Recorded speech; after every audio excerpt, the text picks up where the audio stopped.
With me in the studio this afternoon is Stacey from Capital Network. Ed, good afternoon, good to see you. Hi. Just a reminder, for Ed's full report, click on the eye in the top right-hand corner of your screen. Ed, we're talking McColl's, the focus here, of course, on convenience stores. Tell us a bit more about the investment case.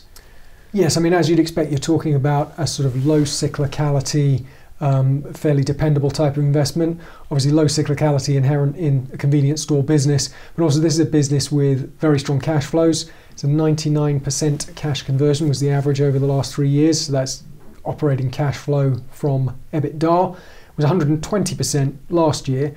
So it's positive working capital dynamics that drive that. But so you're talking low cyclicality, high cash flow, and as you'd expect, therefore, a big dividend. It's a 4.8% dividend yield at the moment. But now, having said all this about the defensive qualities, it is also a growth business. 7% revenue CAGR over the last 3 years. It was actually 16% revenue growth last year, and we're expecting double-digit revenue growth again in 2018. So it's not just a defensive, it is also a growth business, and we think that the current valuation doesn't really reflect either the defensive quality and cash-generative nature or the growth prospects. Let's stick with that point for a moment. Ed, a growth business, you point out, of course, some of that growth coming from the Co-op acquisition. Can we envisage that this level of growth will continue? Yeah, I mean, obviously they acquired a bunch of stores from the Co-op, and that gave a big uplift in growth last year, and some of that's still coming through in 2018. Don't expect big deals like that every year, but it is still a consolidating industry. There's a huge number of independent stores, so still the growth in terms of increasing your number of stores going forward. But the other thing in the current year and next year, there's an extra kicker in terms of getting the gross margins up and getting the like-for-like store revenues up. Like-for-like, I'm talking about what they call the refresh program. So they're investing in upgrading stores. Where they've done that, it's been very successful in driving more business into those stores. Still a lot more stores being refreshed in the current year. So that's going to benefit in terms of like-for-like store.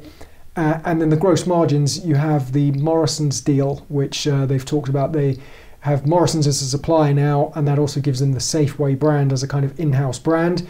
I think that's going to mean an uplift in terms of fresh produce and groceries, and that's higher gross margin business. So yes, growth in terms of number of stores, but also in terms of the refresh program helping out, and in terms of a gross margin uplift.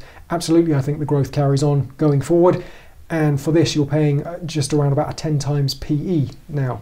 Right, so what's brought the shares down to this valuation, do you reckon, Ed? And is there anything in the pipeline to get it moving again?